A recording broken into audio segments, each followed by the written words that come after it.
तो एक्सरसाइज 4.3 का दूसरा क्वेश्चन है बेटा, find the value of k for each of the following quadratic equations so that they have two equal root. आपको दो क्वाड्रेटिक इक्वेशन दी हैं जिसमें आपको 2x² plus k x plus 3 is equal to 0 है। ये मैं पहली सॉल्व करता हूं। अब इसमें हमें के की वैल्यू फाइंड करनी है, के की वैल्यू फाइंड करनी है और एक कंडीशन हमको दे रखी है कि इसके दो इक्वल रूट है ना। जब इसके दो इक्वल रूट हैं तो हम जानते हैं इसका जो डिस्क्रिमिनेंट है वो 0 होगा, और जब डिस्क्रिमिनेंट 0 होता है तभी पॉसिबल होता है कि इसके दो इक्वल रूट निकलते हैं। डिस्क्रिमिनेंट मतलब b² माइनस 4ac। जब ये 0 हो जाता है तभी ये पॉसिबल होता है कि ये दो कि this quadratic equation has two equal roots, है ना, because the discriminant the value of b² minus 4ac is 0। तो ठीक है, अगर ये 2x² plus k x plus 3 is equal to 0 ये हमें दे रखी है। अब हम इसको ax² plus B X plus C से कंपेयर करें, ax² plus B X plus C is equal to 0 से कंपेयर करें तो a इज इक्वल टू 2 मिलेगा आपको, है ना। और b क्या है बेटा, कोफिशिएंट ऑफ x तो k है, तो b इज इक्वल टू इसमें k है and c is equal to 3 है कांस्टेंट टर्म है, ठीक। तो b² माइनस 4ac अगर मैं रखता हूं जो कि इसका 0 ही होगा, because this quadratic equation has two equal roots, और ये 0 हो गई होगा। जब ये 0 होगा तो मैं इसकी वैल्यू इसमें रख देता हूं। एक की जगह क्या रखेंगे बेटा, b² मतलब k² माइनस 4 इंटू a की जगह 2 और c की जगह 3 इज इक्वल टू 0, ठीक है। तो k² माइनस 4 2 जा 8 3 जा 24 इज इक्वल टू 0, और k² इज इक्वल टू 24 आ जाएगा, इधर जाएगा तो प्लस हो जाएगा, और k इज इक्वल टू निकालूंगा तो √24 आ जाएगा, जो कि मैं इसको ऐसे सॉल्व कर सकता हूं 2 इंटू 2 इंटू 2 इंटू 3, है ना। 2 2 जा 4 4 2 जा 8 8 3 जा 24, और ये एक जोड़ा बाहर आएगा इसका 2 का, तो एक पेयर 2 का बाहर आ गया तो अंदर बचा 2 3 जा 6, तो k की वैल्यू आ गई बेटा 2√6। अब मैं इसका दूसरा पार्ट भी यहीं सॉल्व कर देता हूं। इसका दूसरा पार्ट है k x minus 2 plus 6 is equal to 0। ये क्वाड्रेटिक इक्वेशन है। अब इसको क्वाड्रेटिक इक्वेशन की फॉर्म में लेके आते हैं, इसको मल्टीप्लाई अंदर कर देते हैं, तो k² minus 2k plus 6 is equal to 0, ठीक है।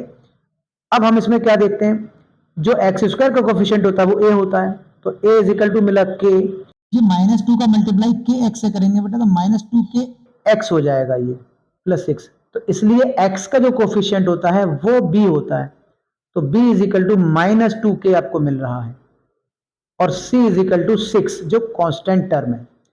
अब मैं इसको b² minus 4ac is equal to 0 कर दूंगा, और 0 करना ही है क्योंकि इसके दो इक्वल रूट हैं, तो b की जगह क्या लगाएंगे बेटा -2k, और इसका स्क्वायर -4 इंटू एक की जगह k और इंटू c की जगह लगाएंगे 6 इज इक्वल टू 0, तो ये हमको मिलेगा 4k² minus 24k is equal to 0, है ना। अब मैं इसमें k अगर कॉमन लेता हूं तो मुझे मिलेगा 4k कॉमन ले ली, सॉरी 4k कॉमन लेते हैं तो मुझे इसमें मिलेगा k minus 6 is equal to 0, ठीक है। तो अब एक बार आप 4k इज इक्वल टू 0 करेंगे तो k इज इक्वल टू क्या आने वाला है, 0 ही आने वाला है, ठीक है। और एक बार k minus 6 is equal to 0 करेंगे, ये क्योंकि ये k माइनस 6 यहीं रहने देंगे, 4k इधर जाएगा तो 0 से डिवाइड करेगा 0 हो जाएगा, और 4k यहीं रखेंगे, k माइनस 6 इधर जाएगा तो वो 0 में डिवाइड करेगा 0 आएगा, ठीक है। तो k इज इक्वल टू क्या आएगा 6, तो k इज इक्वल टू क्या वैल्यू निकली मेरी 6। तो ये क्वेश्चन नंबर 2 कंप्लीट होता है आपका। अब मैं देखता हूं क्वेश्चन नंबर 3। क्वेश्चन नंबर 3 है बेटा, it is a possible to design a rectangular mango grove whose length is twice its breadth and the area is 800 meter square. If so, find its length and width.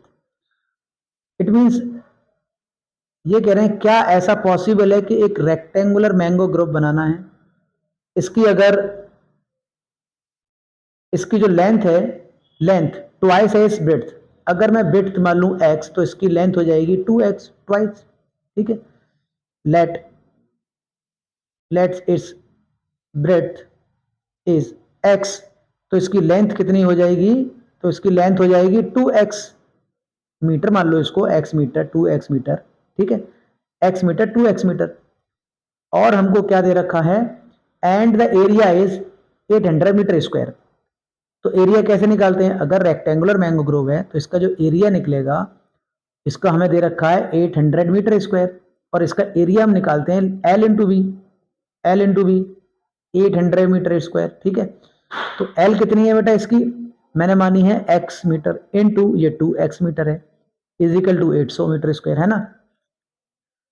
तो अगर मैं इसको solve करता हूं तो ये मल्टीप्लाई कर देते हैं तो 2x square is equal to 800 आएगा, और x square is equal to 2 इसमें डिवाइड करेगा तो ये 400 हो जाएगा, और x is equal to root 400 हो जाएगा, तो x इज इक्वल टू 20 आ जाएगा, क्योंकि रूट 400 का रूट 20 आएगा, 20 का स्क्वायर करेंगे तो 400। तो इसकी जो विड्थ आ गई बेटा वो कितनी आ गई? 20 मीटर, एंड इसकी जो लेंथ आएगी जो कि 2x है, 2 into 20 is equal to 40 metre. तो आप क्या कर लिखेंगे? लिखेंगे yes it is a possible to design a rectangular mango grove whose length is twice its width and the area is 800 metre square, ठीक है। अगर ऐसा है तो लेंथ एंड विड्थ निकालिए जो आप निकाल चुके हैं। तो क्वेश्चन नंबर 3 आपका कंप्लीट होता है।